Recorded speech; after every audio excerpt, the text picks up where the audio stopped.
What's good, everybody? I hope everybody out there is having a fantastic day. I guess the first thing I want to know is, can you guys hear me? I don't want to be talking to myself, and you guys can't even hear me, right? I want to wait until someone confirms, and I see all your guys' questions. I guess I want to confirm first. Can you guys hear me? Let me know in the comments below if you guys can hear me. Perfect. Awesome, man. Thank you guys for confirming that. Interestingly, I am using a new platform to stream these videos. In the past, I was using Streamlabs, which is a different platform. Today, I am using StreamYard, which I thought I would be able to bring your guys' comments into the video, but it doesn't look like it's giving me the option to bring them in. Let me actually see if I can do something here really quickly. But first and foremost, I really appreciate the fact that you guys are all here with me. It really does mean a lot because, it's your guys' Sunday, right? You guys could be doing anything you guys want, but instead you guys are here with me. So I appreciate that, man. I really, really appreciate you guys. First and foremost, I want to jump right into this, man. Like right into this. A lot of you guys have been asking me questions. I've even put out for you guys to ask me questions. So I do have a couple of questions already loaded up. And we'll talk a lot about some of the things that happened this week. I'll talk a little bit about Colton Miller's extension. There's a whole Jonathan Abram, Charles Woodson situation that's going on. If you guys haven't heard that already, before we move further, make sure to hit that thumbs up button, man. Make sure to smash that subscribe button. There's about 83 of you guys right now. I'm sure that'll probably grow with some time. Make sure to hit the thumbs up button, subscribe if you guys are not subscribers, all that good stuff. But also, if you guys have questions, I'm going to try to go through you guys' questions. But if I can't go through all the questions, because sometimes, especially once more people kind of join, the chat goes by way too quick for me to answer all the questions. But if you guys leave a super chat, it actually does allow me to click specifically on any of the super chats. And the super chat money does go a long way, right? Like the YouTube money, like the ads and all that stuff, it's really not that much money. And I really just wanted to start doing these live videos because I understand personally that the live videos help me more than any of the ad revenue that YouTube pays out, right? And if you guys have not heard, or if you guys haven't seen like some of my Twitter posts or IG posts, I am trying to get away from working in 9 to 5 and just being a YouTuber full time, right? I'm finding that it's getting harder and harder to post more content with work and YouTube, right? It's just not working. So obviously, one of the reasons why I'm on here right now is trying to see how much money can I generate from going live, from if I posted every single day, and will that be enough for me to not have to work my 9 to 5 and just work as a YouTuber full time? I was on a live stream just a couple days ago with Samoan, Raider Honcho, and Mitchell Rents from the Las Vegas Raiders Report, and we're kind of discussing at the end of the video, like how difficult at times it is to create content, right? Like a lot of people don't understand this, but to create content, it takes a ton of time, right? You're spending anywhere from 45 minutes for a simple 5 to 10 minute video up to 3 hours, right? Depending on like the production and how far you guys want to get into it. But with that, let's just jump into this, man. First and foremost, right, there's a whole Charles Woodson, Jonathan Abram situation. So if you guys have not heard about that situation, let me just break it down for you guys. Basically, Charles Woodson was doing a interview where he was asked a couple of questions, and some of those questions, man, like it was kind of interesting.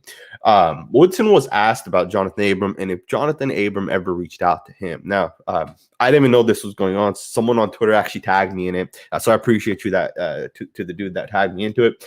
But Woodson basically said no, he hasn't reached out. Woodson said, of course, that's his prerogative. If he ever does, I'm here, but I leave it up to the young guys.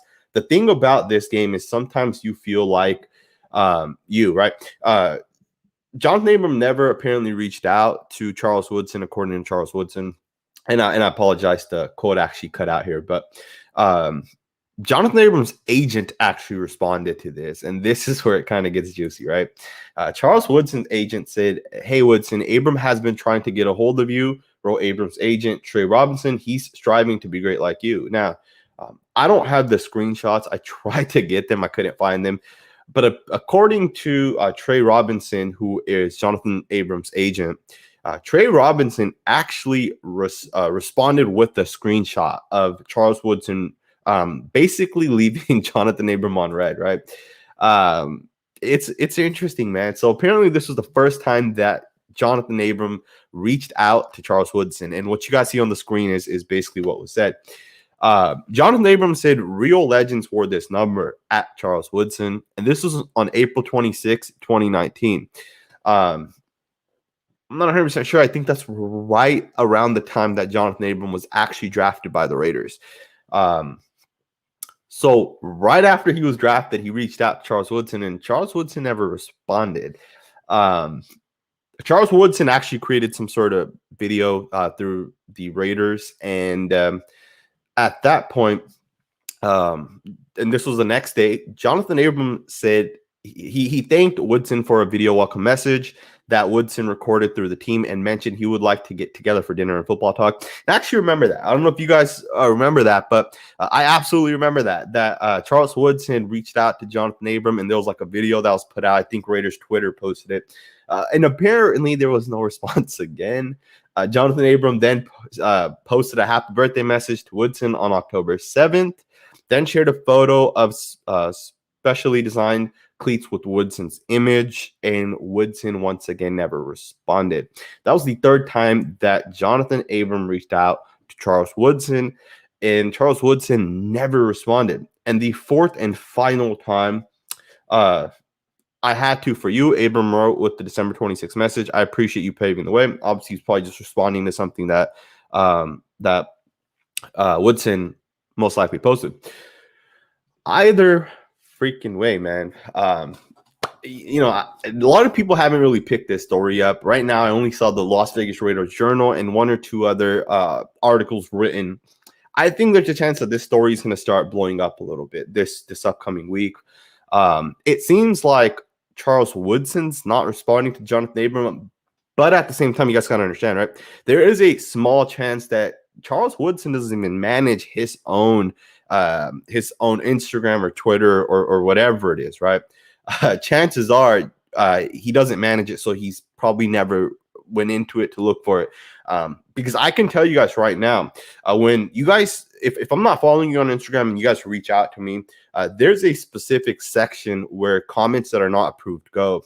And I'm sure you guys know this as well, right? But basically, other than just the normal comments, there's a filter, right? You can click where you can basically see the top comments, right? And those are accounts with 20, 30, 40, 50,000 followers, right? Those are your top, right? Those are like your celebrities that are going to reach out to you. So Instagram has a filter basically that says, the hundreds of thousands of random people that are going to reach out to you versus a filter for all like the bigger accounts, the celebrities, right? Stuff like that. Charles Woodson, there's no way he hasn't went and actually looked at that filter. Now, I don't know if Charles Woodson himself is very big on social media. I'm going to assume he's probably not. Maybe that's why he hasn't reached out. I don't see there being anything with why Woodson wouldn't reach out to Jonathan Abram. Charles Woodson doesn't come off as any sort of person that might not care, right? Woodson comes off genuine, in my personal opinion. He comes off as a good dude, So even though Jonathan Abram has reached out via Instagram, Jonathan Abram can also reach out to Woodson via, reach out to freaking Coach Gruden and say, "Hey, Gruden, give me Charles Woodson's phone number so I can text him." And then he can get that and then text him, right? So I don't know. I don't know what the situation is like, but I'm sure that if the Las Vegas Raiders Review Journal posts about it, I'm sure if I start posting about it and basically everybody in the comments right now that is watching this video starts posting about it, maybe we start tagging Charles Woodson, you start tagging Jonathan Abram, maybe by tagging these guys that they'll maybe get connected, right? But then there's also that other question, right? what does it actually do if Jonathan Abram reaches out to Charles Woodson? Like, what could Charles Woodson do for Jonathan Abram, right? Like, I want to know what you guys think, right? Either leave a comment here, or if you guys aren't watching this live, leave a comment below. It's an interesting question. It's it's something that some of you guys asked me for specifically, but it is interesting. With that being said, I did post on my YouTube channel here, and I told you guys to give me some questions. Let me know what you guys want me to answer. And every Sunday I plan to go live, right? Around 4 o'clock every single Sunday, I will be going live. I know this Sunday, a lot of people are spending time with their family. It is Easter, so happy Easter to everybody out there. I know a lot of people are spending time with their family. So again, if you guys are here and you guys are watching, I do appreciate you guys a ton. But with that, let's just get into this first question, man. There was a really good question that some of you guys asked. I want to jump into this first one right here. This one comes from a Tree Climbing Raider. He is asking, what is your guess for the starting D-line, depending on run pass defense? Now, it's going to be very interesting, right? Because Gus Bradley has a whole new scheme. He has a whole new system, right? Gus Bradley's defense is different than the defense that Paul Guenther ran, right? Paul Guenther ran a much different defense than what Gus Bradley is going to run, right? So it is a little bit harder to predict, but one of the best ways to predict something is by going back and looking at past results, right? Looking at some of the things that were done in the past from that coach, especially if he's been a coach, which Gus Bradley has for 2 or 3 different teams. He's run a couple of different defenses. So what we could do is we can go back and look, and guess what? Your boy Sanji went back and looked, and I have my thoughts and my opinions on who I think will be the starting defensive lineman. Now, I talked to a couple of Raider players, and I'm not going to mention which Raider player told me this specifically, but according to this player, he believes that the starting defensive ends for the Raiders is going to be Max Crosby and Yannick Ngakoue. Now, I think those two guys could be the starters with Clelin Ferrell rotating in and out. But the question begs, right? If Clelin Ferrell comes off the bench, right? If Yannick Ngakoue starts, that implies, right? Because first down comes for second and third down. So if Yannick Ngakoue starts, that means he will be playing on first downs. And we know that Clelin Ferrell makes his money on first downs, right? Specifically run down. So it's going to be interesting to kind of see how the preseason looks and kind of how it shapes out. I don't know exactly how it's going to all go, right? But I do think that if I had to guess, I do think that Yannick Ngakoue is going to start, right? He's being paid $13-14 million. There's no way he doesn't start. It's really going to be interesting to see, like, is Max Crosby going to end up starting? Is Clelin Ferrell going to end up starting? If I had to guess, I would think Clelin Ferrell starts, right? Because, he makes his money on first downs, right? And Max Crosby can absolutely play the run, right? He's great against the run. He's great against the pass. Clelin Ferrell, not so good against the pass. So it is going to make a difference. But if I had to guess, and I'm going to just give you guys my guess, on first downs or specifically run downs, I think the starters for the Raiders is going to be on one defensive end side, it's going to be Max Crosby. And on the other defensive end side, it's going to be Yannick Ngakoue. Those are who I think is going to end up starting for the Raiders. And then on rundowns in the defensive tackle position, I think it's going to be Quentin Jefferson as well as Jonathan Hankins. I honestly 100% believe this. The Raiders are going to have a top 5 run defense. Book it now, man. And let me tell you guys why I think the Raiders are going to have the top 5 run defense. The best predictor of future success is past results, right? You look at Gus Bradley and where he's ranked against the run, and he's always been top 15 pretty much every single one of his years. And the reason why that's the case is because of the fact that Gus Bradley puts 8 guys in the box 90% of the time. Jonathan Abram is going to play strong safety for the Raiders, and he's going to line up on the line of scrimmage, and he's going to be that 8th guy, and they're going to contain the run. They're going to shut it down. And then, of course, you have Jonathan Hankins, who is already regarded in the league as a top 5 run defender. Quentin Jefferson is up there as well. And I think he might end up also being one of those guys that has a huge impact for the Raiders, especially against the run, right? I think he's going to have a huge impact against the run. Also, you guys got to keep in mind, right? We have so many different packages and so many different people that can all kind of come in, right? And give me 1 second. I need to make a change here really quickly.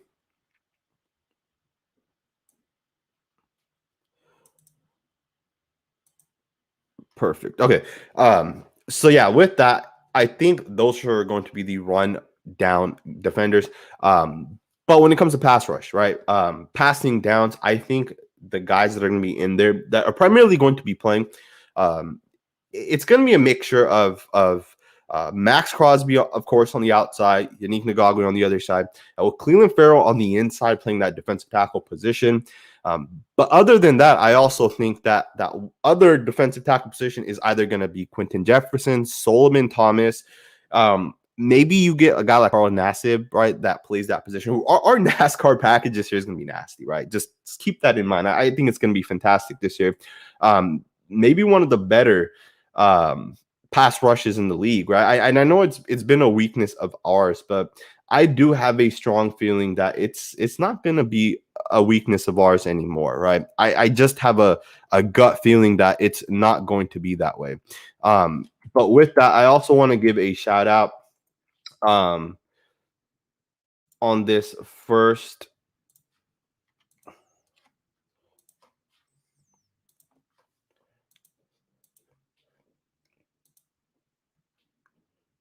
I want to give a shout out to a couple of super chats here. Steve Rivera gave a $4.99 super chat. He didn't say anything, but I do appreciate it a ton. And then, of course, we have another one coming in from Shelby Silver Raider, left a $5 super chat. And he said, God bless. And I really appreciate that. Because, yeah, these super chats is what, it's what allows me to continue to make videos. It's what allows me to make it worth my time, right? As you guys know, I spend a ton of time making videos. I spend a ton of time here with you guys, as opposed to, maybe I'm upstairs watching TV, or maybe I'm cleaning my house, fixing up, maybe it's the backyard or whatever it may be. And these super chats definitely make a big difference, right? Because then I can say, hey, you know what, it's worth it, right? Even though YouTube's going to take my income from these videos, these super chats make it worth it, right? And then Damon Lafargo left a $5 super chat with no message, but I appreciate it. If you guys have a question, make sure to leave that super chat, and I will answer your guys' questions if you guys leave a super chat. But there's a couple more questions that you guys asked me via social media, or a couple other things, and I want to jump into that. This was a really good question, in my opinion. Jimmy C left this question on my video. And I think it's a really good question. He said that if you guys could redo the first round picks of the Raiders in the last 2 years, who would you have picked now? I bet it's different from what was chosen.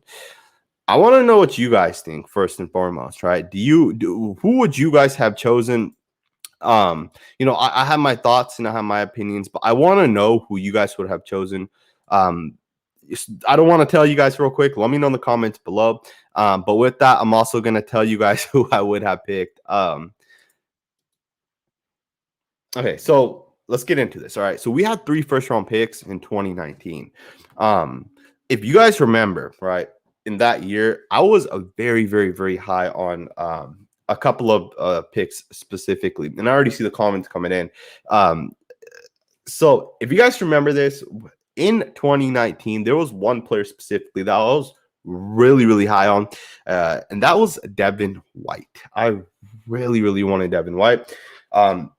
If I got to choose, Devin White would have been the first person I would have taken with the 4th overall pick. Now, it's interesting that Jimmy C asked this question, because just yesterday, I went to Twitter, I put in Sanjit T, and then I put in hashtag NFL draft, right?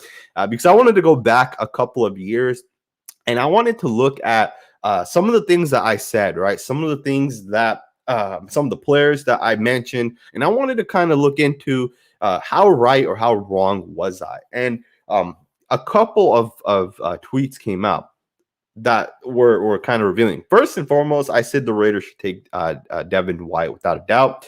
I said that Devin White's going to be a game changer, and he's the one alpha player that the Raiders need. Now, we didn't take him, right? And obviously, we didn't take him, right? You guys saw that. But Devin White was the guy that I freaking wanted, man. And there was another tweet that I put out there, and this one was regarding Clelin Ferrell. I said it was a play that he made, right? He gave the offense tackle the wrong arm technique. He spilled on a specific play, which means he took the inside angle and he shut down the run. And it's crazy because those same things he's doing for the Raiders, right? But I said in that tweet, I said Clelin Ferrell is going to be a top 10 pick. And he is a top 10 pick, right? He was a top 10 pick. And some people said that was a reach, but I don't think it was necessarily a reach. I think Clelin Ferrell made sense. If the Raiders wanted a good player with a ton of potential, now obviously he hasn't lived up to some other players, right? Specifically Josh Allen and Montez Sweat. Now, I was way higher on Josh Allen than I was on Montez Sweat. I said that I think Josh Allen has the most potential, and Josh Allen, not the quarterback, right? Don't confuse this here. Josh Allen, and I think quarterback-wise, I think he came out in 2018 anyways, but Josh Allen, the defensive end, I think he went to the Jaguars. I wanted him, man. I said that this is going to be the next superstar player, and he's very freaking good this year, man. As far as with the 24th pick, I think, which is what we took Josh Jacobs with, and then the 27th, which was what we took Jonathan Abram with, I wouldn't necessarily change either of those two guys. But to be 100% honest with you guys, Jonathan Abram was not on my radar, right? Like I did not. That year was like maybe the first year I really got into like knowing all the different draft prospects. And I wouldn't say that Jonathan Abram was one of the guys I would have taken. However, I'm very high on Abram. He has, like, in my opinion, some of the most potential among any Raider player. And I'm glad that the Raiders took him, right? This past year, right, we took Henry Ruggs and we took Damon Arnett. I was kind of disappointed with both picks, right? Like, just to be 100% honest, you guys, those are two picks that I don't know if I 100% agreed with at the time. I still am kind of iffy with both picks. First and foremost, specifically with just Henry Ruggs, right? Henry Ruggs on his team last year, and it's a little bit more clear now, he was maybe the number 3 or maybe even the number 4 wide receiver, right? Behind Jerry Jeudy, Devontae Smith, who was just the Heisman winner, and Jalen Waddle, who people say is the next Tyreek Hill. And Waddle resembles Tyreek Hill more, in my opinion, than does Henry Ruggs. Now, if I got to make that pick with the Raiders pick last year, I would have taken CeeDee Lamb, right? Without a hesitation, CeeDee Lamb was the guy that I personally would have taken. Again, right, it's okay because John Gruden knows what he's doing. He knows what he wants. But again, I personally would have taken CeeDee Lamb. The 19th pick, there's a couple of different people that I would have possibly went with, right? I'm a believer that the Raiders should have gotten maybe another offensive lineman, possibly with that pick, right? Depending on which tackle is there. And I don't remember on the top of my head which tackles were there. And even a defensive tackle, possibly, right? Either way, there's a lot of people that are disappointed with the drafts the last 2 years. But I will say this, right? Colton Miller in year 3 became a superstar player, or maybe not superstar, maybe that's over-exaggerating a little bit. But Colton Miller in year 3 became a top-tier offensive tackle, right? So what that means is if you give a player at least 3 years, and this is going to be Clelin Ferrell's 3rd year, this is going to be Josh Jacobs' 3rd year, and Jonathan Abram, it's kind of like his 2nd year, but you can also say it's kind of like his 3rd year as well. If you give a guy 3 years, you will see what they are. And again, sometimes it takes even longer, right? But then you look at Arnett and you look at, other than Arnett, you also look at Ruggs. This is just their second year, right? They're only going to get better. They're only going to get, stronger, faster, quicker. Give it some time, right? Give it some time before we make an opinion of those guys, right?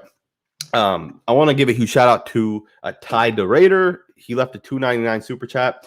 He said, all love and respect. And then he left 2 flags, which I love those emojis. Thank you, man. I really, really appreciate it. Again, super chats help this channel go a long way. So thank you. We have a super chat with a question, and I want to get right into this question because, this is something that a lot of you guys have asked me,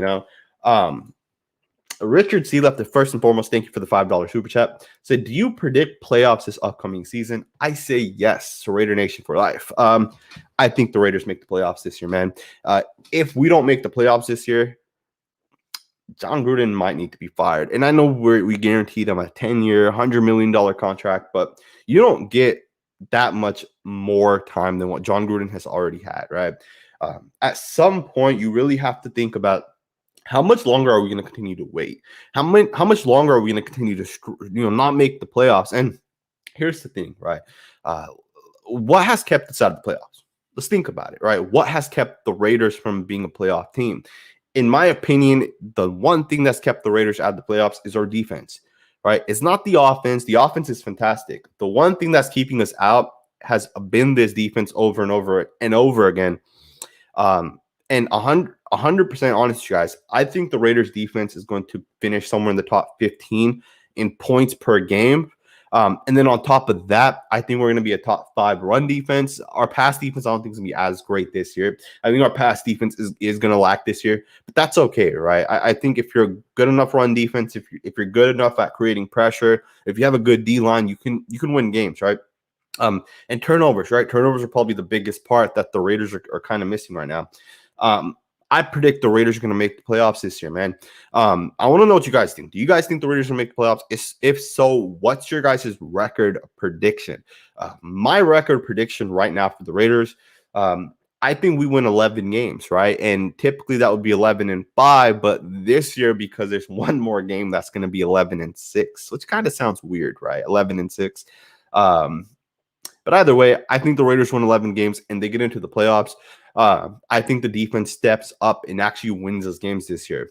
But with that being said, I want to answer another question. And this question came in via social media. This one comes from Nick Gillen. Sorry if I said your last name wrong. He said that, do you think the Raiders will address the free safety needs before the draft? I believe if they do it, it opens up their options a lot more during the draft. I think yes. I think the Raiders absolutely address the free safety position before the draft. It does give them more options, right? Can you imagine if like pick 16 comes around, and let's just say Trevor Morag goes in the top, let's just say top 12, right? Because it is possible, right? He might go in the top 12. And then let's say the Raiders have a first-round grade on Richie Grant, who is the safety from UCF. Let's say pick 16 comes around and the team in front of us says, hey, Raiders, we know you guys want a free safety. We know you guys need a free safety. Well, if you guys want Richie Grant and that's the safety you guys want, we'll trade you one spot and you got to throw us an extra third-round pick. Otherwise, we're going to go ahead and take him because even though it's not a huge need for us, we're going to replace our safety in a year or so anyway. So with that, I think if the Raiders go into the draft with a free safety, keep this in mind. We only have 2 safeties on the roster right now. We have Levitt, who is a strong safety / free safety, right? Who is young still, and then Jonathan Abram. But other than that, like we don't have any other safeties on this roster right now. Like what would we do if we can't even draft the safety, right? And there are some good safeties out there. And I'm going to just jump into the next question by Diego Lopez. I want to answer this question, and then we'll jump into super chats because I got 2 more super chats. Again, if you guys have a question, make sure to leave a super chat. Those are the easiest ways for me to respond to you guys. So But this question came via social media. Diego Lopez said, top 5 right tackle and free safety options ranked for the Raiders. So I'm going to give you guys my top 5 right tackle options first. And then we'll talk a little bit about the free safeties as well. This is my top 5 right here, man. 4, I'd say one of them is already with the Raiders, and that's Denzel Good, man. Do you guys think the Raiders, Denzel Good, could be a right tackle for the Raiders? I think there's a chance he could. Honestly, I think Denzel Good is a very solid offensive lineman. Remember this: Denzel Good played. He played right tackle for the Colts. And even last year for the Raiders, 2 games, Good played right tackle for the Raiders, or he started in 2 games for the Raiders last year.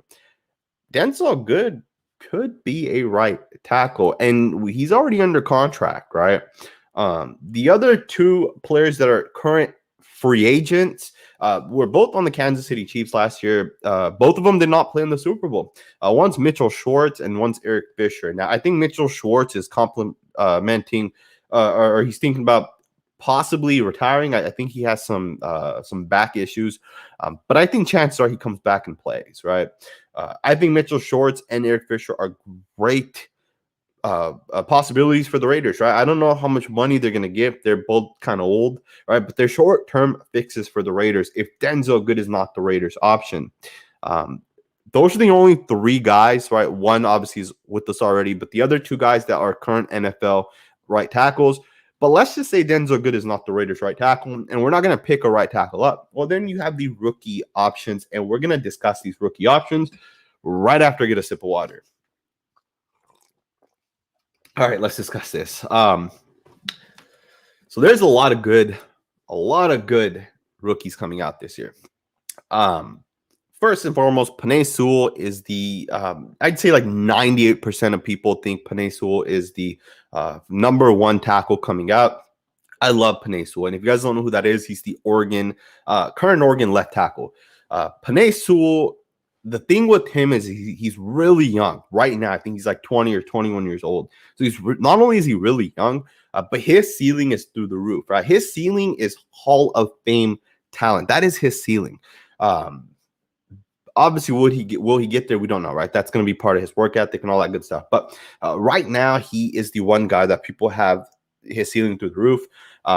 But he's going to be gone, right? The Raiders aren't going to be able to get him most likely unless we trade it up to like pick 13 to 10 to 13.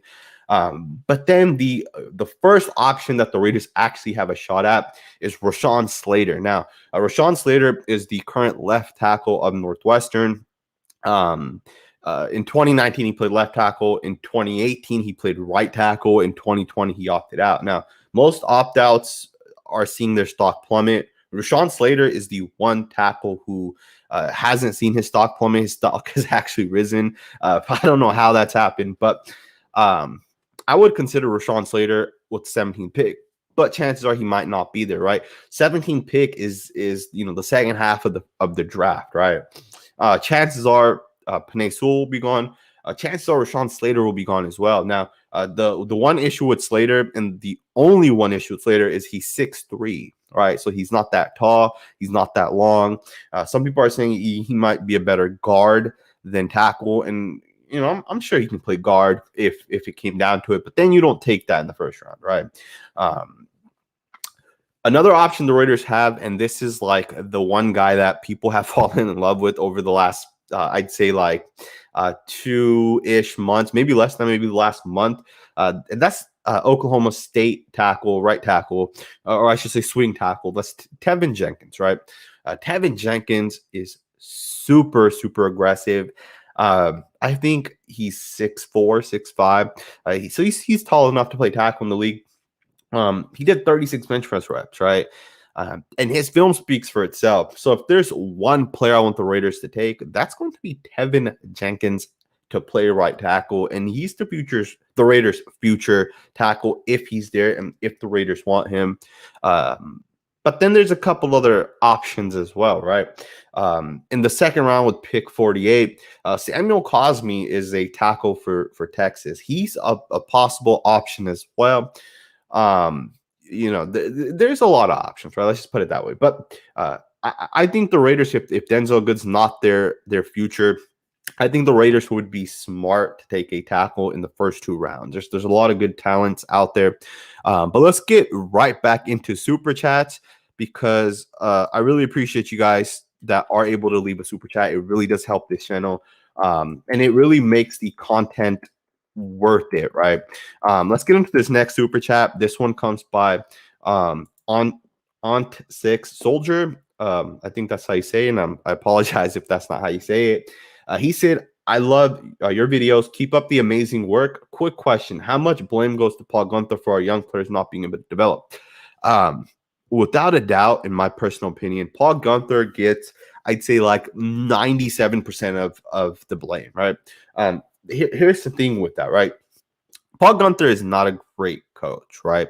But Paul Guenther is not responsible for the defensive tackles and the defensive ends as far as their development, right? Nor is he responsible for the linebackers, right? Or the secondary players for those players' development.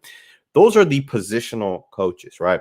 But the one thing Paul Guenther does have liability for is the fact that his play calling is kind of bad, right? So think about this for a second. If Paul Guenther calls a cover 3, right, and then he tells Jonathan Abram, hey, you're responsible for the flats to the left. And then let's just say Paul Guenther teaches his defense that, hey, we're going to make some sort of adjustment where, Abram, you're going to leave the flats and you're going to blitz if, a guy goes in motion or something, right? And then let's say that guy that goes into motion, Abram blitzes. And let's say the quarterback throws it to a guy that went in motion, he catches it, and there's no one in the flats, and that guy takes it for a touchdown. Well, that's basically what Paul Guenther was doing, right? So Paul Guenther was hindering his players because, and Will Compton talked about this, Paul Guenther had way too many defensive calls. He had way too many coverages. He had way too much going, and it was confusing players, and it was making it tough for players. And again, Will Compton talked about this on his podcast, Bussin' with the Boys. He talked about how Paul Guenther was often confusing players because Paul Guenther didn't necessarily understand what his game plan was going into a specific game. And that was hindering the growth of not only the young players, but even the veterans. It was making it hard for them, right? Gus Bradley's not going to do that. And there's a big part of, there's a big part to something that even I missed, right? And I think a lot of people might not have talked about it or thought about it.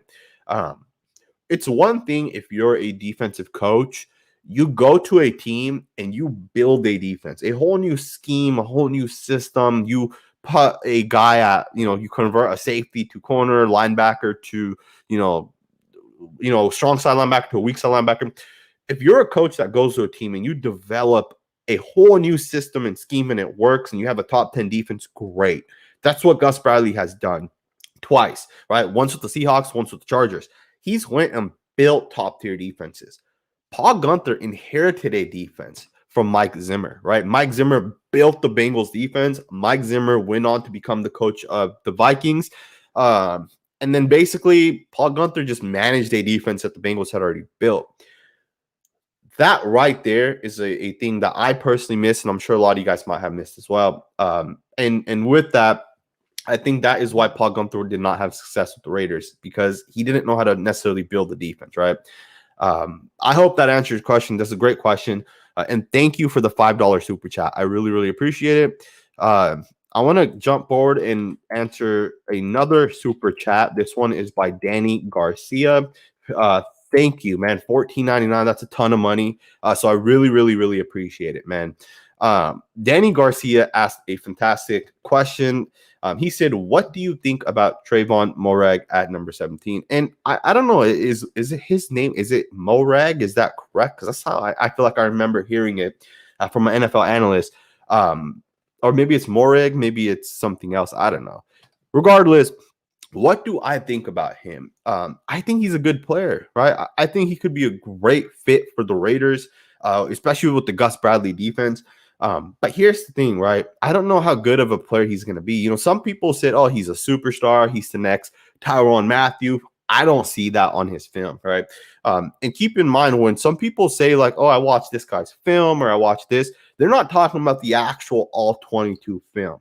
right? That's not what they're talking about. They're talking about like the typical camera angle that you would see, right? The broadcast angle, and you can't really see you don't see all 22 players, right? At a certain point, it zooms in on the quarterback, and you don't really see everything that happens. I watched his film, and he does not remind me of Tyrann Mathieu. When Tyrann Mathieu came out, I said this guy's going to be a superstar. The one player that reminded me of Tyrann Mathieu in college was Budda Baker. Budda Baker reminded me of Tyrann Mathieu. Budda Baker is a superstar player, and I've been saying that for 2 years now. And I think this last year, people actually started agreeing that Budda Baker is one of the top tier safeties. And I know there's the meme that kind of came out when DK Metcalf chased him down from the backside, right? But Budda Baker's a special player, in my opinion. And I don't see Trayvon Morag being the next Tyrann Mathieu. I don't see him being a superstar player. I don't see it, man. I don't see it. But would I take him with pick 17? Possibly. Only if Gus Bradley had confidence in him, and only if Gus Bradley really, really, really thought that this is going to be the next superstar safety. I appreciate the super chat, and I appreciate the question. And we're going to get into the next super chat. But before we jump into it, I want to let you guys know, man, make sure that thumbs up button if you guys haven't already. There's about 270 of you guys watching. Only 99 likes. That means almost 200 of you, or about 180 of you guys, have not hit the like button. Well, actually, I can only see the like button. So maybe the other 180 of you guys hit the dislike button. Hopefully that's not the case, though. But I do appreciate all of you guys watching right now. Let's get into the next super chat. And if there's a question you guys have, leave a super chat, man. Leave a as low as, I think, $1.99, and I will for sure answer your guys' questions. I'm going to answer every single one of these super chats, and I still have a couple other questions that you guys asked me that I want to answer. But JT Douglas, first and foremost, thank you for the $5 super chat. What are the odds that Gruden steps the hell off and lets his OC open up the game plan? Creativity. Tired of predictable game plan. Love the content, brother. JT, thank you for the super chat. And thank you for the good question, man.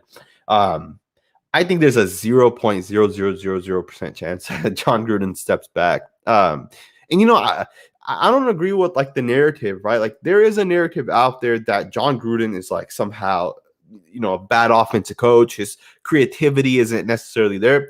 And I don't know how much of that is that his creativity isn't there, or if it's like the wide receivers just aren't that good, right? I kind of have a feeling that our receivers really haven't been that good, and that's kind of hindered John Gruden, especially in the red zone, right?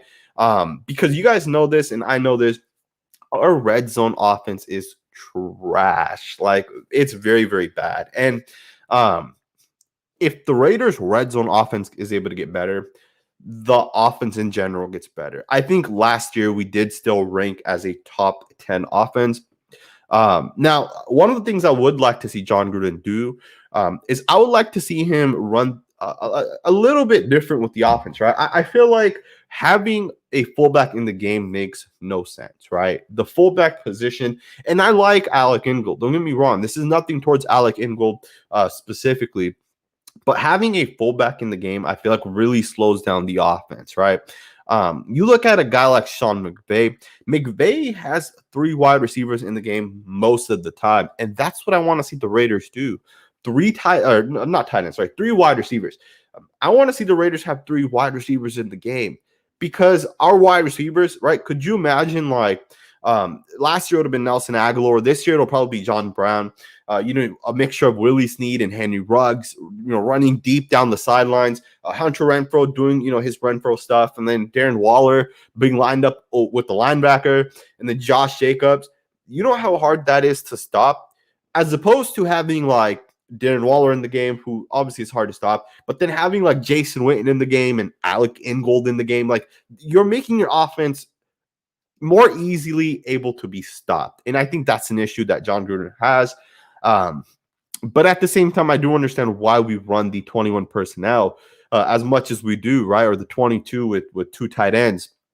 It is because we want to pound the football, and that's kind of how we want our offense to go, right? But at the same time, it doesn't always work. So I do want to see John Gruden maybe be a little bit more creative, right?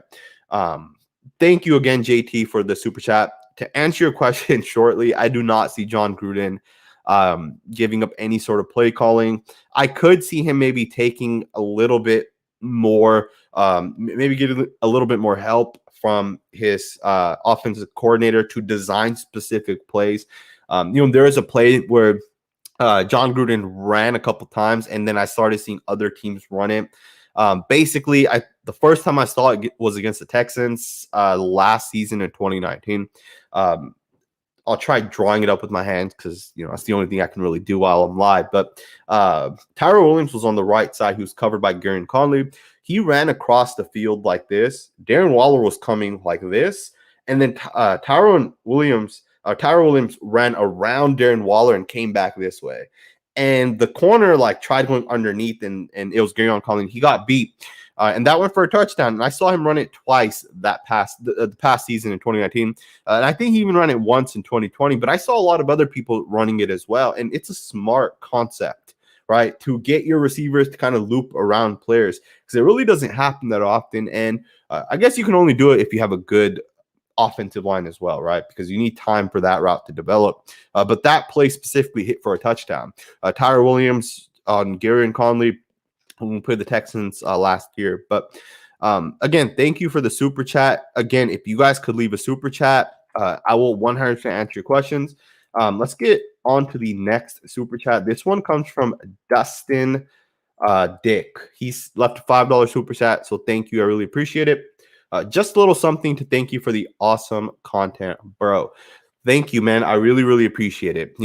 Super chats do really help this channel. And I really appreciate it. The fact not only you guys are leaving a super chat, again, I appreciate it, but the fact that you guys are spending your Sunday with me. I know Easter Sunday is a Sunday that most people spend with their families. So I appreciate you guys being here with me, and I do plan every Sunday going forward to be live with you guys, right?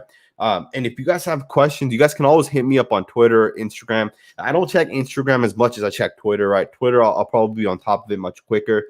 If you guys have questions or whatever, hit me up on there too. And, you can even comment at me, right? I'll read those. And if they're good questions, I'll definitely be putting them on the show here. I want to try to get as many questions answered because that's really what these Sunday videos is going to be. It's going to be questions. You guys ask me whatever questions you guys have, and we'll get into it. Another question one of you guys asked me was a good question. You guys asked me how deep into the draft do I get, right? Like, do you really care? Do you not? Do you only look at the top guys? I get very thorough into the draft, right? Like, I don't do actual I'm going to go ahead and make a film study of every single player, but I 100% watch every single draft eligible player, right? But here's the thing. Here's what often happens. I started kind of late this year, and it does suck when you start late, because what happens when you want to do draft stuff is if you start late, you don't start early enough, you're not going to be able to do every single player, right? There's 300-400 players. There's no way you can watch every single one of those players. So this year specifically, I've done my offensive line rankings so far. I haven't even gotten into safeties, right? I was on a show I think it was Wednesday night with Honcho, Samoan, and Las Vegas Raiders report Mitchell Rents, and Josh from DOX Entertainment, or DOXENT. I was on the show with them, and they started talking about the Oregon safety, and it was Javon Holland, I think that's his name. And they started talking about him, and Josh asked, what do you guys think about him? And I didn't say anything, and no one asked me about that specific player, but I was ready to say that I haven't even watched him, right? And I think he's the third or fourth safety right now. And I try to be honest, right? If I haven't watched the guy, I'm not going to just say, oh, he's this or he's that or whatever, right? Unless I've watched the guy and I can 100% say, this guy's going to be a superstar, or he's not going to be a superstar, he's going to be a bust or whatever, I probably would not say what it is, right? But yeah, you guys asked me about Morag and Richie Grant, and I've actually watched those two guys, right? Because those are two guys that could possibly be a Las Vegas Raider, right? But again, Dustin, I really appreciate the super chat. Super chats really do go a long way, so thank you. And there's a couple more here, super chats, and we're gonna get into every single one of these, so don't go anywhere. Hit the thumbs up button if you guys haven't already. This one comes from Raider Andy, $1.99 super chat. So thank you very, very much. Jamar Johnson, what's your take? This one's interesting because if you guys asked me 4 days ago who Jamar Johnson is, I would not have been able to tell you guys because I have not gotten into safeties. But Jamar Johnson has started getting some traction within the Raider Nation, the Raider Nation circle, right? Jamar Johnson's a safety for Indiana. And the thing with Jamar Johnson is I think he's a pretty good player, right? But here's the thing, right? I haven't watched enough safeties to know, like, okay, is he better than Holland? Is he better than this next guy or this next guy? I can't tell you guys that. And I've only watched one of his film, and that too, I didn't even watch every single play. I watched maybe like 10 plays. He does play free safety a ton, and he is fast, right? He can go sideline to sideline pretty quickly. Again, I'm gonna be honest with you guys. I haven't watched him enough to be 100% honest and say, hey, we should take him with pick 48 or pick 79 or pick 80, right? I can't be 100% honest with you guys with that. But, I appreciate this super chat. I want to get into the next super chat. This one comes from Damon Lafargo. Again, I really appreciate you, man. Thank you for the super chat. It's a $10 super chat. Raider fans are blessed with fantastic fan-generated content. What is your take on Tape Don't Lie? Good luck going full-time content creator. Damon Lafargo, I really, really appreciate the super chat. And you're right, man. We have so many different content creators out there within the Raiders organization or within the Raiders universe, right? Just to name a couple on the top of my head, you have Samoan who does a great job, Mikey Raider, who is the original content creator. And to be honest with you guys, Mikey's helped me out a ton. I've known Mikey for 3 or 4 years now, just with the content creator side of it. You obviously Mitchell Rentz does a great job. Honcho is a little bit newer. He does a great job. Tape Don't Lie focuses a lot with the Raiders. And I know I'm missing guys, right? Like your Spotlight, Sun Joke. There's so many guys out there, right? And I know I missed a couple of them out there. But yeah, man, what's my opinion on Tape Don't Lie? I think they do a good job, right? I know BD Williams specifically. He does a good job, right? And then I think the other one's Mark Johnson or Mike Johnson. They do a good job, right? If you guys don't know what Tape Don't Lie is, it's basically another it's 2 guys who do film breakdowns of Raiders, and they do a really good job. So if you guys are not subscribed to them, go check them out. It's literally called Tape Don't Lie. They do a good job. But with that, I want to move forward. Thank you again for the super chat. I want to move forward and answer this next one. This one comes from Mike. Thank you for the $20.99 super chat. It's a CA. I'm going to assume that means Canada. I hope it means Canada. But thank you for the super chat. I really, really appreciate it. Let me put it up on the screen. Thanks for all the work you put in to educate the nation. Thank you. I appreciate that. What position do you see us addressing at pick 17 if we do not get a free safety before the draft? Also, your thoughts on Davis Mills, the quarterback. That kind of cut off there. And this is what happens, right? Unfortunately, I can only get 200 characters in there. So I'm going to answer the first part of your question. So thank you for the super chat, by the way. Thanks for all the work you put in to educate the nation. So what position do you see addressing at 17 if we do not get a free safety? It's tough, man. From my personal opinion, I think the Raiders need to 100% address right tackle. At the same time, they need to address the free safety position. At the same time, they need to address the defensive tackle position. Those are the 3 needs that the Raiders absolutely have. But the one thing I will say is at right tackles, especially, maybe Denzel Good can play right tackle. And if Denzel Good can play right tackle, then I don't see the Raiders really needing to go out and actually getting a right tackle, right? If Denzel Good can play right tackle. But at the same time, if Denzel Good does play right tackle, then what about like the guard positions? What about all the other positions that could then, have to switch over? So with that, I think right tackle is very important to 100% know what we're doing. And if the Raiders feel that at the right tackle position, we're going to go get a rookie, then you guys need to go get him, right? There's no holding back.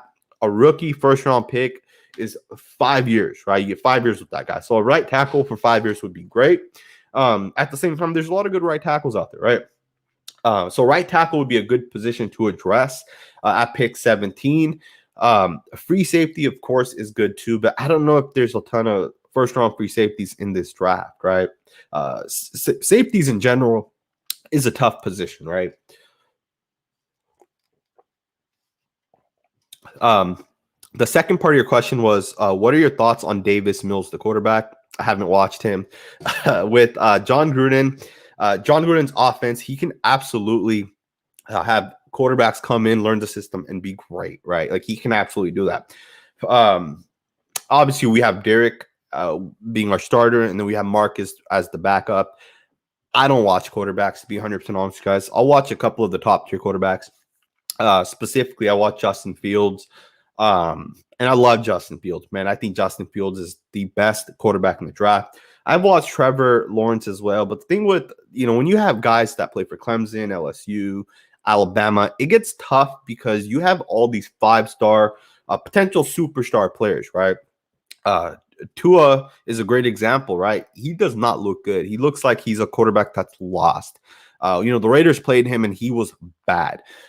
So when you consider things like that, and then you look at the fact that, well, he did play with Devontae Smith, he did play with Jerry Jeudy, he did play with Henry Ruggs, and he did play with Jalen Waddle. And their tight end is going to come out next year, and he's going to be the best tight end coming out next year. So Tua had a lot of good weapons. So when you look at Trevor Lawrence, or Joe Burrow, for example, Joe Burrow got to play with Jamar Chase, who's probably most people's number one wide receiver right now, as well as Justin Jefferson, who put up 1,400 yards in his very first season in the NFL. It's kind of unfair to watch a player like that and then compare him to like Zach Wilson, who does BYU have, right? I mean, I know they have a good offensive tackle who is a possible, target for the Raiders with either pick 17 or 48, just depending on how good they think he's going to be. I think closer to pick 48. But then you look at Trevor Lawrence. Justin Fields has good talent as well, but I think Fields is absolutely different. But yeah, with your question, just getting back into it, I don't really watch quarterbacks. So Davis Mills, I will look into him and I will check him out. I want to move forward to the next super chat. Again, if you guys leave a super chat, I will 1,000% get into it. Cool Zay 1995 left a $5 super chat. Huge thank you to you for leaving the super chat. I really, really appreciate it. Do you think the wide receiver from Buffalo is going to do good or better than Nelson Aguilar? And do you trust Carr asking from Colorado? And you're asking, okay. And do you trust Colorado? Okay. I want to let you guys know something real quick, man. Thank you for the question. But when you guys ask questions, or just in general, right? This is going to be a life lesson from Sanjit, right? In general, use commas, use periods, use spaces, use whatever you need to make it sound better, because it could be confusing. But I appreciate the question anyways. But let's just jump into this. Do you think the wide receiver from Buffalo is going to do good? You're talking about John Brown. Is he better than Nelson Aguilar? So that's going to be very tough, right? Because Nelson Aguilar, he's probably the best receiver we've had in the last 10 years outside of Amari Cooper, right?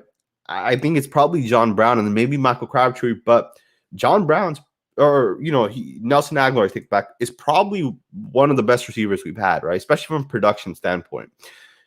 It's hard to replace someone like that, but at the same time, it doesn't make sense to pay Nelson Aguilar $13 million. That's way too much money, right? I think we paid him $1 or $2 million. I don't think John Brown is going to replace Nelson Aguilar. I just don't. Nelson Aguilar was much younger. He was quicker. He had more, he had more potential. John Brown is what John Brown is, right? John Brown's not going to get a ton better. So in my opinion, I think he will replace Nelson Aguilar. Will he replace the production? I don't think so. But obviously, we'll find out, right? And then, do you trust Carr? Let's talk about that. This might be a little long, but do I trust Carr? I do trust Carr. At the same time, I think the Raiders could do better with the quarterback, but I don't know if that's available right now. All right. And what I mean by that is Derek Carr has limitations, right? Like you have to be 100% honest about that. And if you're not, then take a step back, really think about it, right? Really think about Derek. He has some limitations. And I think to be 100% fair, some of those limitations do involve things that maybe other quarterbacks have, limitation as well. One of those is the fact that he doesn't make a ton of plays with his legs, right? And the league is kind of shifting a little bit, right? You have players that make a little bit more plays with their legs, but that's not really Derek's game. Now, at the same time, with all that being said, Derek can still win us a Super Bowl. So don't think that Derek Carr is not a Super Bowl caliber quarterback, because he is. He can win a Super Bowl. He just led the Raiders top 10 offense last year. He led us to a top 10 offense. So I do trust Carr, right? I think Derek Carr and John Gruden can get it done. Now, here is one of the things that's going to happen this year, right? Derek Carr is not going to have a top 10-ish, pass blocking offensive line. Now, obviously, our offensive line was not good last year when it came to run blocking, but pass blocking, we were great, right? Derek Carr hardly ever gets touched. He hardly ever gets pressured. The one time I would say Derek Carr did get pressured a ton was against the Falcons, and you guys saw how that game turned out. We scored, 3 points, maybe 10 points? I don't remember what we scored, but we got our asses whooped. And in that specific game, Derek Carr got hit or sacked, I think, like 4 or 5 times. Like he got sacked, hit like a total of maybe 10 times. That game was ugly. And I hope that is not what happens this year, right? Because Derek's offensive line is cheaper, right? You get rid of Trent Brown, you get rid of Gabe Jackson, you get rid of Rodney Hudson. Those are 3 starters, right? And I know Trent Brown didn't play the whole entire season. But at a certain point, you do have to think, like, is Derek going to be able to get it done without having the protection? And do I trust that Derek will get it done? I think he can get it done, right? But at the same time, I do hesitate saying that, right? Because I think there's also that chance that Derek doesn't get it done, right? Derek ends up being pressured and hit, and he, gets scared to take the hit on the next play because his O-line's not that good, right?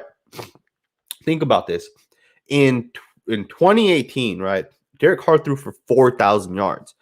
In 2020, Derek Carr threw for 4,000 yards. So what was the difference between 2018 and 2020 when Derek Carr threw for 4,000 yards in both of those seasons? The only difference was Derek was sacked 50 plus times in one season, and he was barely sacked or hit in the other, right? In 2020, he had a top 10 offense. In 2018, we were a bottom offense, and our team was trash, right? We won 4 games, I think, that year. So yeah, I do have some issues with Derek, but obviously we'll see. At the same time, with me saying that, I think Derek Carr can win a Super Bowl. I think Derek Carr is good enough to take the Raiders to the promised land. I think 11 to 12 games is absolutely doable for the Raiders, and I think we'll get there, man. I think this is the one year that the Raiders will absolutely have a shot. And remember, our team is not worse this year than it was last year. If anything, we have a better overall team this year than last year. I think our defensive line's much improved this year. I think our defensive coach is going to improve every single positional group. Every level of that defense is going to get better because of Gus Bradley. Our wide receivers are a little bit deeper, right? We brought in 2 receivers, lost 1. But then the 2 rookies from last year got 1 year older, 1 year more experience in the system. So I do think that the offense this year is better than the offense last year.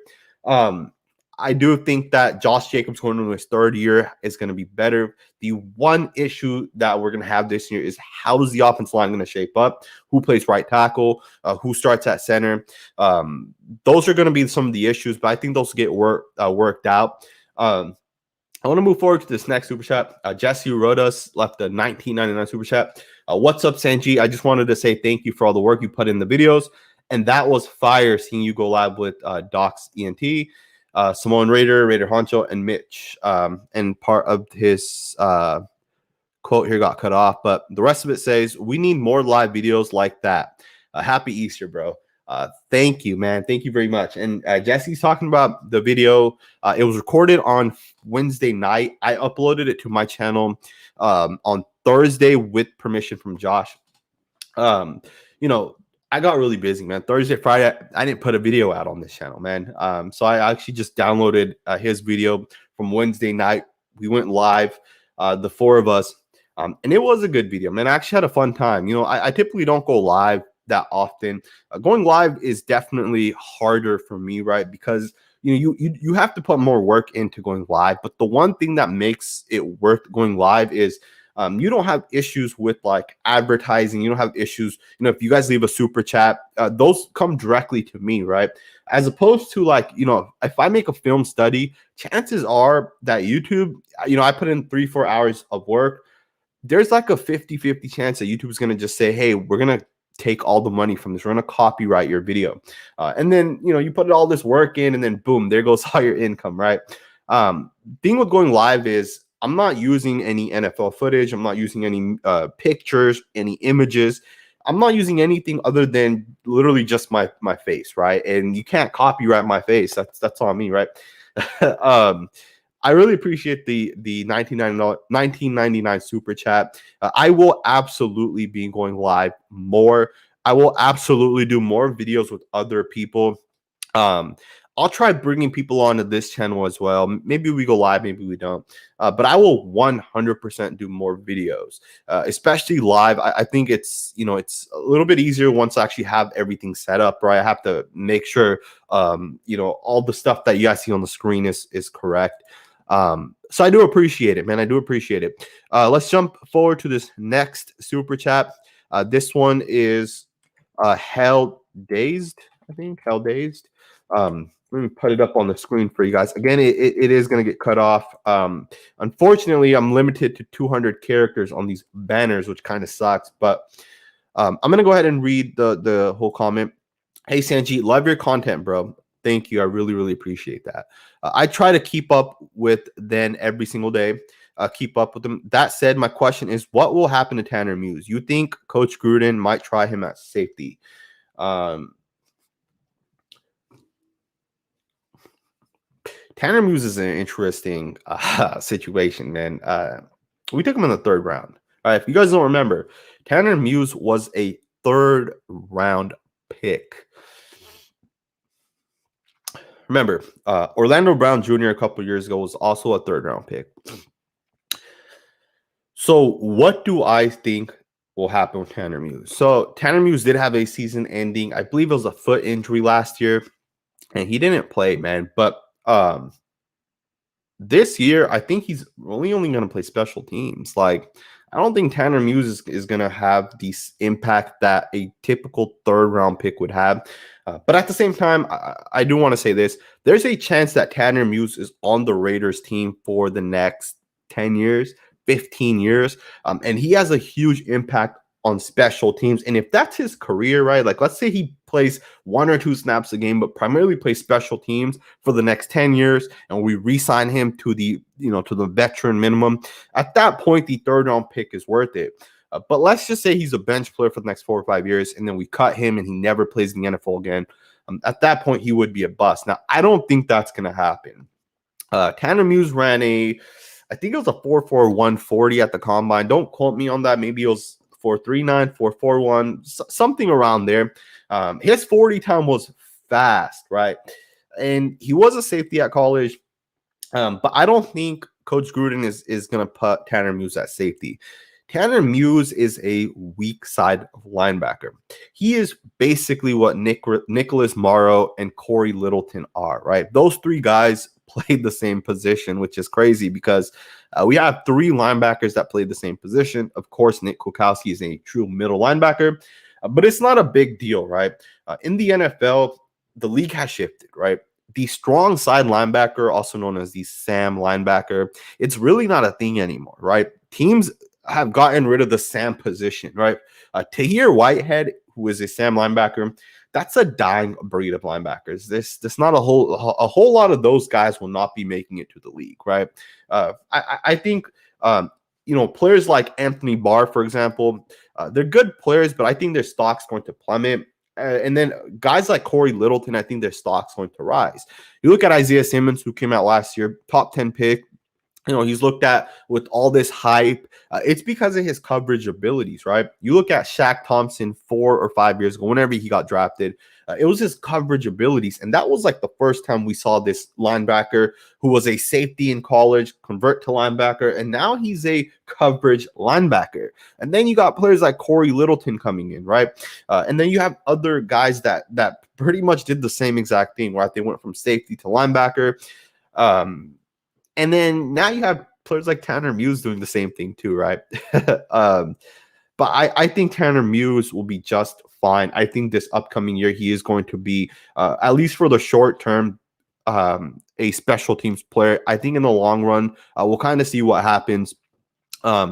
Again, if you guys have a question, a comment, a remark, make sure to leave a super chat. We're going to keep going here, and we'll probably get this close to 2 hours, man.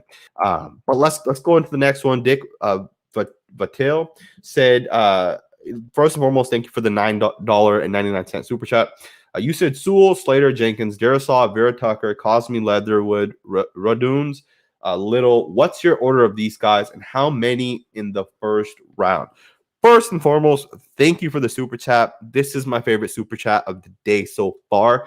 I guess I want to just get into something really quickly. I break film down, I watch film, and I love watching offensive linemen, right? I was a former offensive lineman.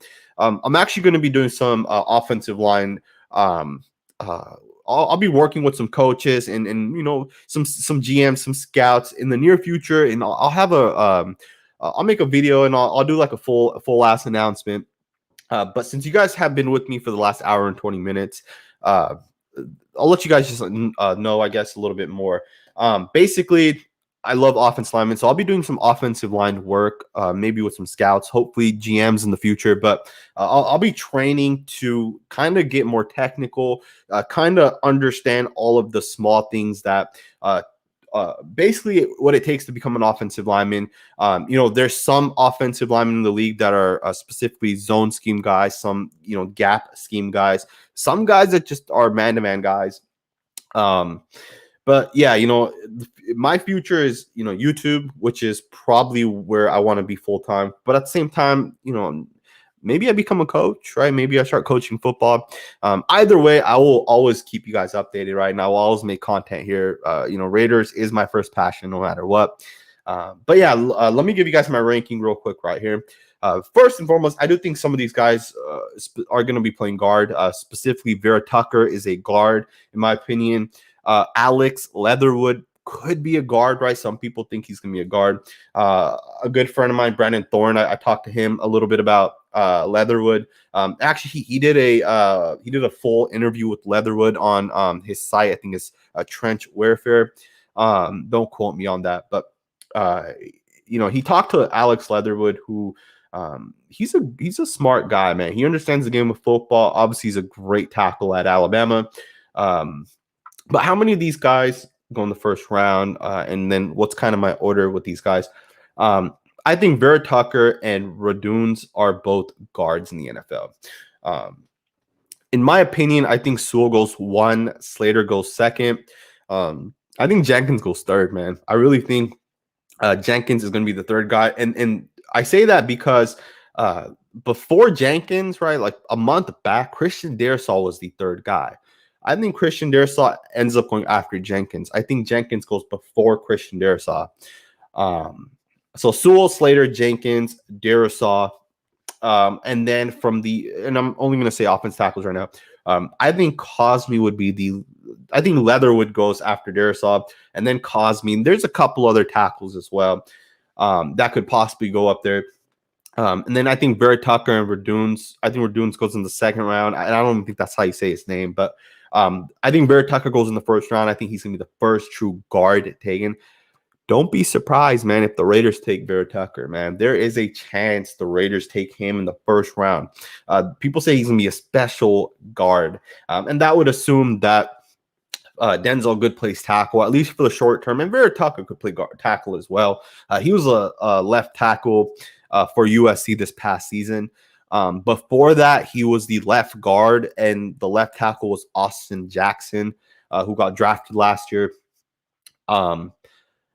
Who's going to be a first round? I think all of those guys are first round guys, except for maybe Raduns. And I don't know, he could be a first round guy. Leatherwood could slip to the second round. Cosme could slip to the second round. But for a fact, Vera Tucker, Darisaw, Jenkins, Slater, Sewell, those 5 are 1,000% first round guys. Thank you for the super chat. That was a fantastic question as well. So I really appreciate it. And this next question comes from Koljit Tour, who, for those of you guys that don't know, is my older brother, a diehard Raider fan, super smart. Me and him every day we're talking football, man. We're talking about the Raiders, the back in the days, and all the stuff that we watching the Raiders kind of get into. But Koljit asks, do you think we go with Arnett, Mullins, Amik as our 3 corners? And is Jefferson, the D tackle from the Bills, going to be legit? Kind of like Tommy Kelly. First and foremost, if you guys don't know this, I loved Tommy Kelly, right? I remember those days back in days when the Raiders had Tommy Kelly and Richard Seymour. And our pass rush from the defensive tackle spots was very, very impressive. As far as Quentin Jefferson, the D tackle from the Bills, I did a film study of Jefferson's, and I hadn't watched him before that. But when I watched Quentin Jefferson, I will say that he impressed me a ton, right? Quentin Jefferson and Jonathan Hankins is going to make up a great defensive tackle duo for the Raiders. Malik Collins struggled last year. Kendall Vickers came in kind of late.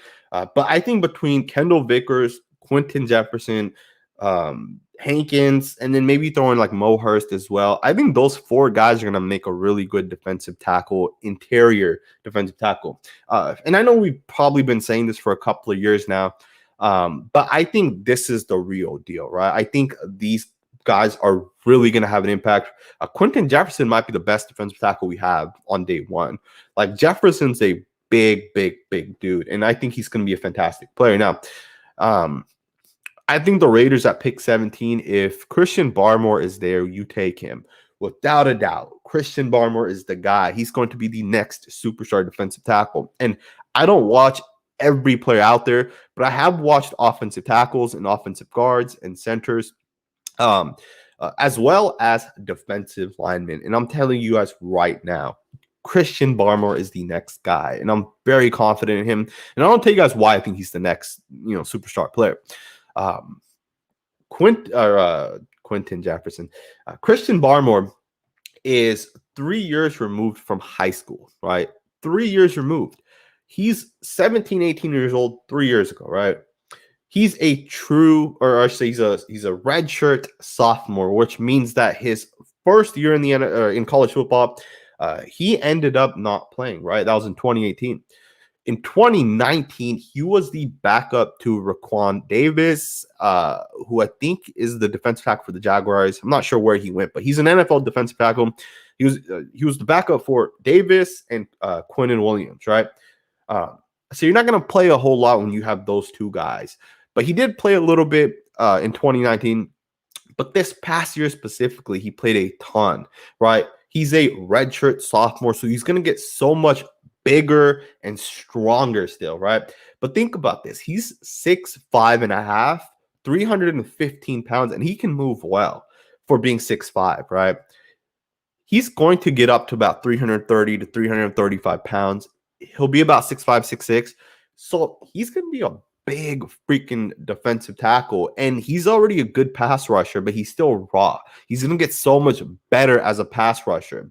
My comp of Christian Barmore is Akeem Hicks. I think he's going to play like Akeem Hicks, where he's like bigger than guys, he's stronger than guys. And he's going to be able to dominate that way. And the thing with Akeem Hicks is not only is he bigger and stronger, but he also takes that and he uses it against the centers and guards that try to block him. You give me freaking Christian Barmore with the 17th pick. I think he's the man. Cole G also asked, do you think we will go with Arnett, Mullins, Amik as our 3 corners? I don't see why we wouldn't, honestly. Like, it only makes sense, in my opinion, that those are our 3 guys. Now, here's the thing, right? Gus Bradley is his own man. He is his own system. He is his own scheme. And in my personal opinion, there is a small chance where Amik Robertson ends up going back to outside corner. Paul Gunther, or let me back up. Mike Mayock said that Amik Robertson is a slot corner. We drafted him to play slot. But the only reason he was playing slot is because our, at that time, current defensive coordinator, Paul Gunther, wanted Amik to play slot. Well, there's a chance that Gus Bradley takes Amik and puts him back on the outside. And I think that's the natural fit for Amik Robertson, is the outside.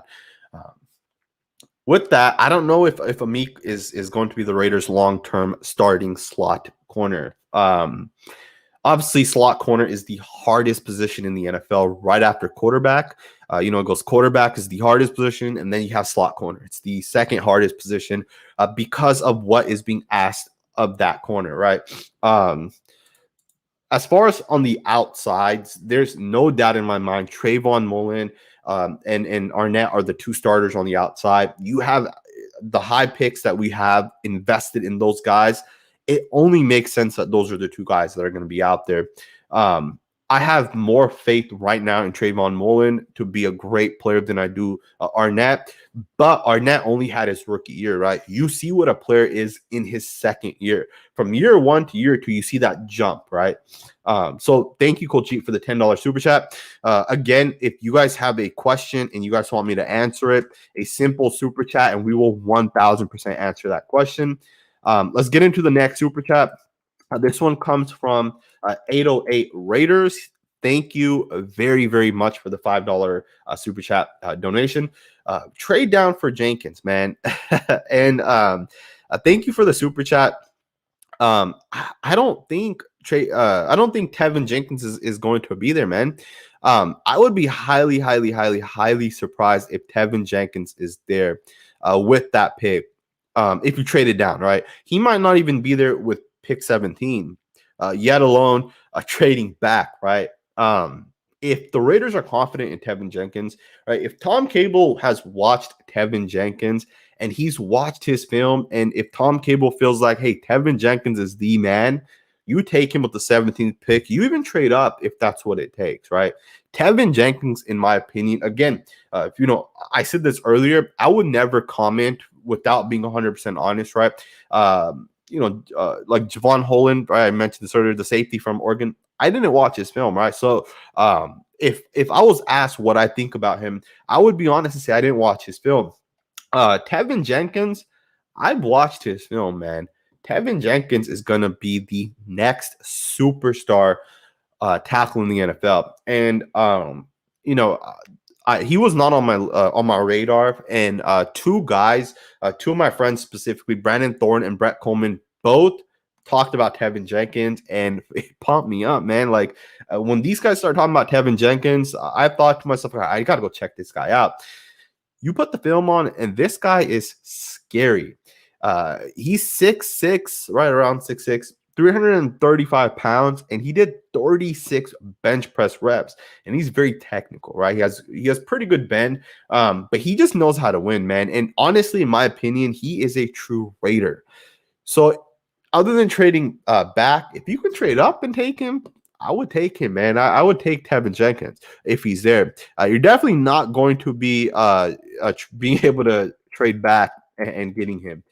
He'll be taken, So I want to move forward and get into the next super chat. This one comes from Alexi Mitzel-Plick, $5 super chat, and I apologize if I said your name wrong.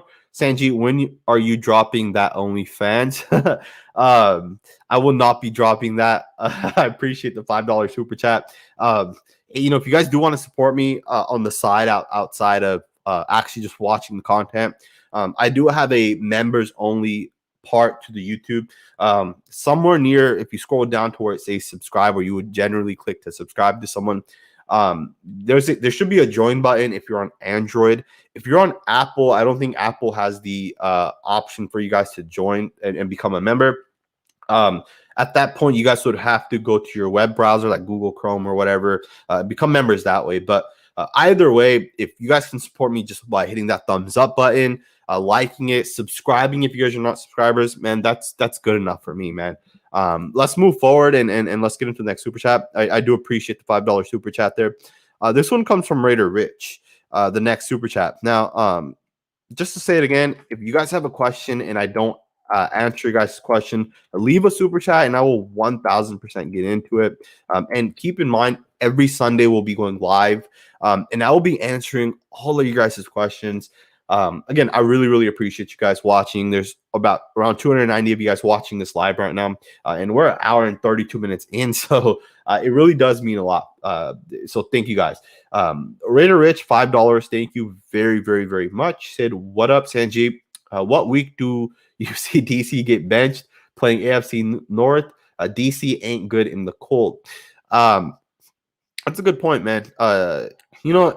It's interesting because last year, I think people were saying like, oh, Derek can't win against like the Kansas City Chiefs in KC because it's going to be cold. And we played Kansas City early in the year, right? So he ended up not having to play them in the cold. And I can't remember what game it was on the top of my head. Like, I can't remember what it was. Maybe it wasn't the Browns. The Browns game was like windy and rainy. But there was a game where like, the theme was, oh, DC can't play in the cold. He sucks in the cold or whatever it is, snowy weather, bad weather. He's just not a good player. And I remember that becoming the headline going into that week. And he ended up getting the win. And then he mentioned it, saying like, oh, I wanted to win because it was in the cold and kind of wanted to prove people wrong. But at a point when your quarterback has to say it, that's kind of a negative in my opinion. I don't think DC is going to get benched this year. I think chances are he could get hurt, maybe, right? I think, and I don't wish that, right, upon DC. I love DC. He's my guy right now, right? But at the same time, DC has gotten hurt in the past. If DC loses his job, it'll be because he got hurt. Marcus came in and Marcus did a good job. Outside of that, DC is going to be the guy. He's going to be the quarterback. He's led us to a top 10 offense already. So DC's the guy. Now, I do understand what you're saying, right? The AFC North, that's a good freaking division, right? And if you guys just think about the teams that are in that division, right? Think about the teams that we're going to end up playing this year from that division. And I think we played the Browns last year already anyway, so it doesn't matter. We beat them. But, you have 3 playoff teams, right? You have the Steelers, the Ravens, the Browns, and the Bengals. And the Bengals are only going to get better, right? The Bengals they're not going downwards. They're not going to get worse. They're only going to get better. So if you think about it, those 3 of those 4 teams have good defenses, right? Against the Browns, it was bad weather, but we only scored, I think, 16 points, right? And I think that was the only game where our defense actually won us the game. But I think DC will be perfectly fine this year. Obviously, I'll be honest with you guys. DC has now been our quarterback for a number of years, but back-to-back years, DC has now basically won 7 games, and then boom, downhill. It's we lose 4 or 5 out of the last 5 or 6 games. That shit's not acceptable, man. If DC wants to be the Raiders' long-term quarterback, if DC wants all the fans to stop talking about him potentially being replaced, DC has to win, man, and he has to get us into the playoffs. Like, there's no excuse for winning 7 games and not being able to get us into the playoffs. And I'm not putting it 100% on DC, right? Because it's not 100% DC's fault. At the end of the day, there's a lot of different situations that could happen. There's a lot of there's a lot of blame that could go around on the defense. You can say somewhat on the play calling as well. So there's a lot of blame that could be going around. A huge shout out to Dick Patel once again leaving another super chat, a 1999 super chat saying just because you're taking the time and nothing is free. Thank you. I really appreciate it, man. Super chats. And I just want to say it again, and this will be the last time I'm saying it, I promise. Super chats goes a long way, right? I've made film videos where I've spent hours making 3, 4, 5. I've had videos that I've uploaded and then YouTube's copywritten them. So I've deleted them and I said I'm going to go and redo like this a 30-second part. And it takes me another 30 minutes to delete that part out, re-record, re-upload just for YouTube to once again demonetize it and copyright it. And it does get annoying, right? I think as a content creator, and I know that other content creators that use footage from the NFL, and keep in mind, right? The NFL does not care if you use their footage, right? So it's not like I'm illegally taking NFL footage. The NFL does not care. What ends up happening is, let's say like Baldy's breakdowns, for example, right? Let's say Baldy takes a clip from the All 22 and he puts it in use to his show. What ends up happening is on my video, if I use that same clip, I'm going to get a copyright notice saying that Baldy's Breakdown used this clip. And because of that, Baldy's Breakdown is going to get all of this income from this video. When that happens, it sucks, right? It does suck. But going live and doing these videos, and then you guys leaving super chat messages, not only can I answer you guys' questions, right? These are some of the common questions that I do get asked. But not only can I answer those questions, but then you guys are sending me like a small donation, and it does help a ton. So again, I really, really appreciate it, Dick, for leaving the 1999 super chat. I'm gonna read through some of these comments, man. Anthony wrote, and we'll put it up on the screen for you guys so you guys can see it as well. Anthony wrote that basically Amik is trash. I don't know why everyone is so googly eyes over Amik. I don't know if I would say he's trash yet, right? You have to give a player at least 2 seasons into the league and really judge someone in the 3rd season, right? That's the season that you can judge a player. If you judge a player after 1 or 2 years, you're kind of giving up a little bit too early, right? Because remember, people gave up on Colton Miller. People gave up on him, right?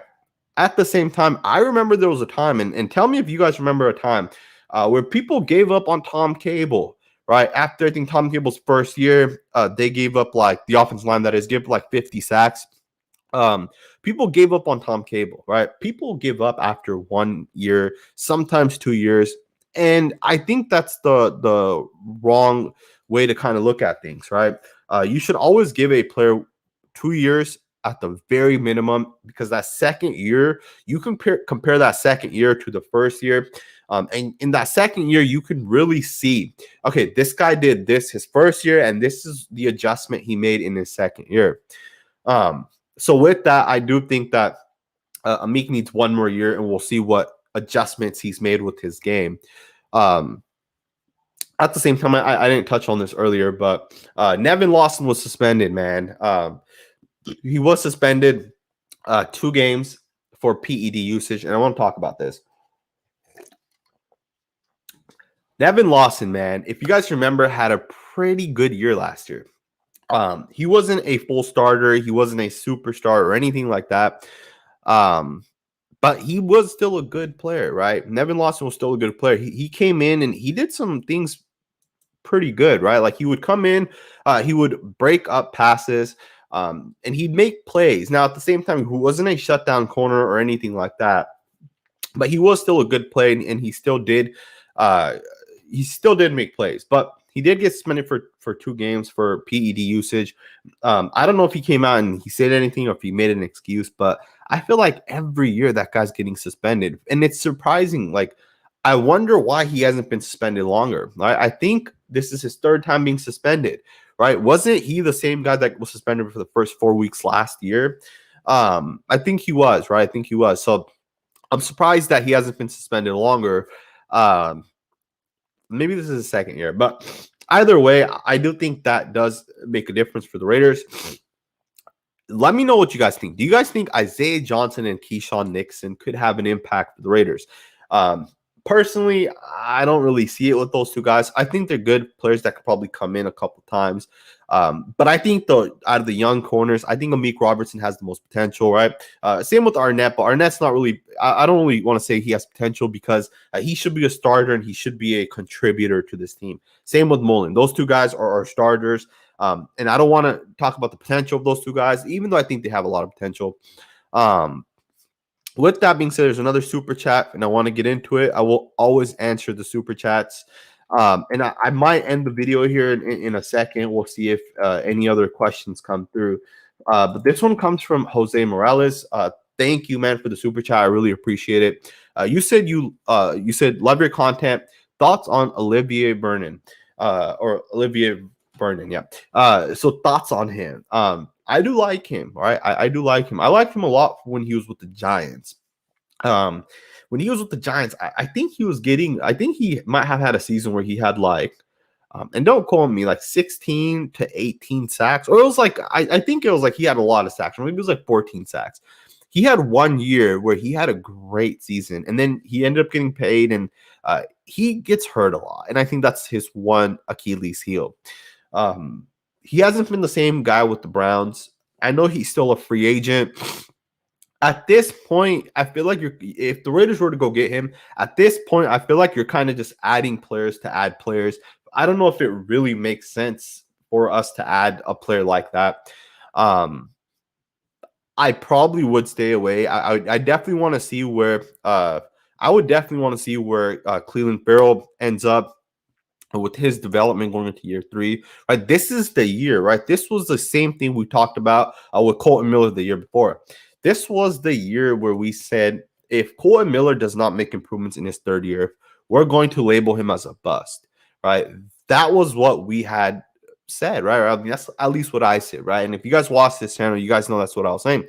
But I had all the confidence in Colton Miller going into his 3rd year.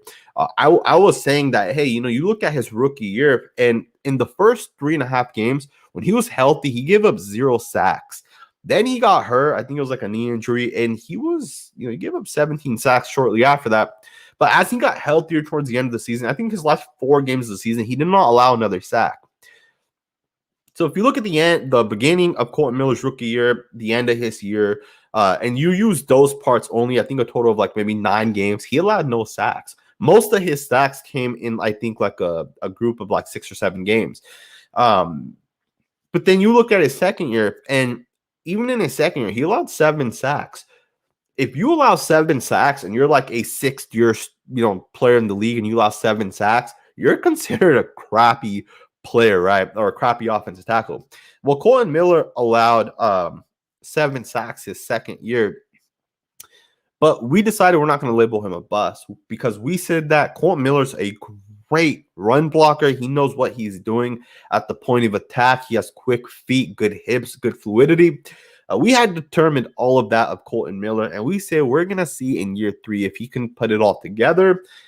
And altogether, did he put it? Because Colton Miller became a very good player this past year, to the tune where the Raiders felt comfortable investing $18 million a year into him. Now, not in the next 2 years, right? In the next 2 years, he is under contract. But after that, the Raiders are going to give him $18 million a year for the 3 seasons after that.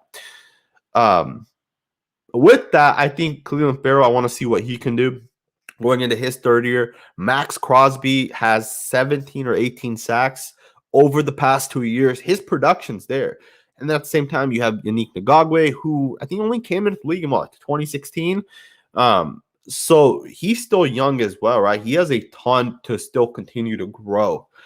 I wouldn't want to bring in another defensive end because you already have Carl Nassib under contract. Arden Key, I think, is a potential to be cut this year. But, you never know. Sometimes it takes players a little bit longer to kind of adjust to the game. But I would not take Olivier Vernon. I think he's a good player, but at this point, I don't know what he could offer to the Raiders. I see another super chat here. I'm going to go ahead and put it up on the screen. And just an update, right? I said this at the beginning of the video, but I know that some people might not have watched the beginning of this video. Um, I did switch platforms, right? I was using Streamlabs in the past. Fun fact, also, I actually interviewed at Streamlabs like 2 or 3 years ago for a job, and now they're like one of the top 2 or 3 biggest streaming platforms, right? If you go ask a Twitch streamer, a YouTube streamer, or whatever else way people stream, if they heard of Streamlabs, 99.9% of them would say yes, and 30% of them would say we use Streamlabs. I was using Streamlabs up until recently. I switched to StreamYard, which allows me to actually click your guys' comments. I don't know why it didn't work this time, but it should have worked. I think I might have clicked the wrong button when I started this video, and I didn't want to end the video just for that specific reason. But yeah, fun fact, I did interview at Streamlabs. Unfortunately, I didn't get the job. But yeah, so this super chat comes from Todd Clements, $4.99 super chat. Thank you very much for the super chat. It really does help a lot, so I appreciate it. You didn't really ask a question, but you did leave a very, very good and solid comments by saying, love your stuff. I have been following you since the beginning. Keep it up. And I really appreciate it.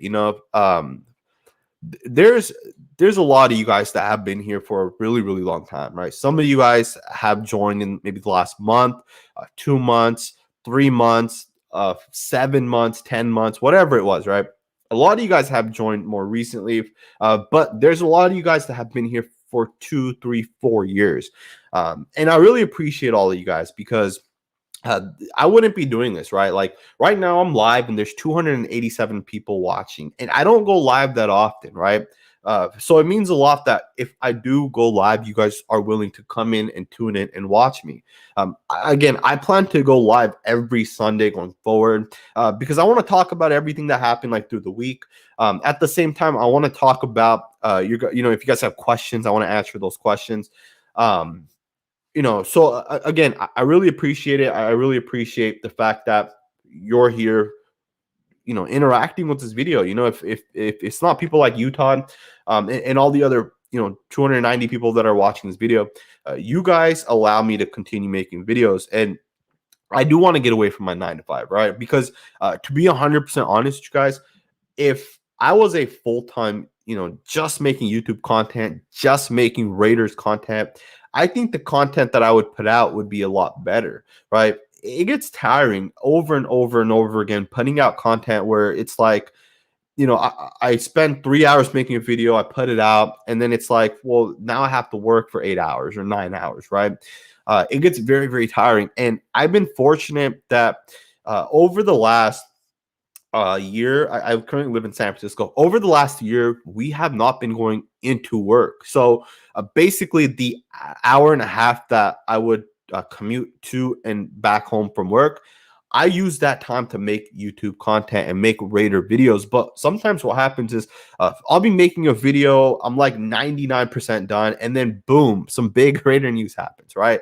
Rodney Hudson gets cut, or Gabe Jackson gets cut, or Marcus Mariota restructures his contract. And when you're 99% done of a 2 or 3 hour video, content that you want to put out there, and then this huge news hits and you really want to, do something, you want to talk about that, it sucks, but at the same time, if I wasn't working where I currently work, if I could, do the calculations that, hey, I can come live on Sundays and make $80, right, from super chats. Or if I could say I could post a video on Monday and make $30, and then I can post maybe another video on Tuesday and Wednesday and Thursday and Friday, and over the course of a month I can make a certain amount of money, I would know that, hey, you know what, I don't have to work my 9 to 5 anymore. I can just put out Raiders content. And that's kind of my goal, right? That's kind of what I want to do here. We have a new member, Damon Lafargo, who also left a super chat, or maybe left 2 super chats earlier. Just became a member of this channel. So shout out to you, man. I really, really appreciate it. You guys can become members. One of the things I share with you guys, if you guys become members, is all 22 film. For college football specifically, you can get the NFL film super easily. But if you guys want college football film, I do share videos. I think one of the tapes that I shared was the Ohio State and Alabama 2020 national championship game. So yeah, if you guys want film, just let me know if you guys are members, and I'll get you guys. If you guys are interested in finding out how else you guys could become, if you guys want to find out how else you guys could get that film, DM me on Twitter, and I'll definitely get back to you guys with that, and I'll let you guys know how you guys could kind of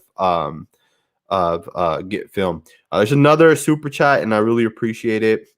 This one comes from Hustler Jones, behavioral focused. Tari, I don't even know how to say that, but I appreciate the super chat. This one is basically talking about David Moore from Grambling. You said that basically David Moore, right guard / left guard, Grambling State, a mean monster in capital letters, and yeah, man, he could be a real good guard. I think he was at the Senior Bowl. Or maybe he wasn't at the Senior Bowl. Maybe it was an East-West Shrine game. I don't remember. He was somewhere, though. And I remember watching him, and people were pointing him out. Like, if this guy went to, like, Alabama, or if he went to a top-tier college, that this guy would be a possible first or second-round guy. It's unfortunate because, especially in the last year or two, you don't have combines, you don't have pro days, you don't have all these extra games, right? The East-West Shrine game was the sole reason why the Raiders took PJ Hall in the second round, right? They watched him dominate, right? And then you have like the Senior Bowl and all these other games, and you watch these lower level school guys slip into maybe the 6th round, 5th round. And yeah, the pandemic has really hurt a lot of these guys, and it does suck. But I actually want to wrap this video up. Everybody out there that left the super chat, I really appreciate every single one of you guys. I appreciate all the comments. Believe me, I'm going to rewatch this video and go live with all the comments. And just want to see what you guys have been saying over the past hour and 53 minutes. Again, I really appreciate every single one of you guys that watched. Just watching and liking this video makes a huge difference. Leaving a super chat helps a little bit more as well. Becoming members helps as well. I hope you guys all have a great rest of your Sunday. It's almost 6 o'clock here on the West Coast, almost 9 o'clock on the East Coast. I hope you guys all have a great day. Enjoy the rest of this week. I will maybe put out a video tomorrow, maybe not. We'll see how work is. Work has been super busy last couple days, but have a great day. Happy Easter to all of you guys. And I will see you guys next time.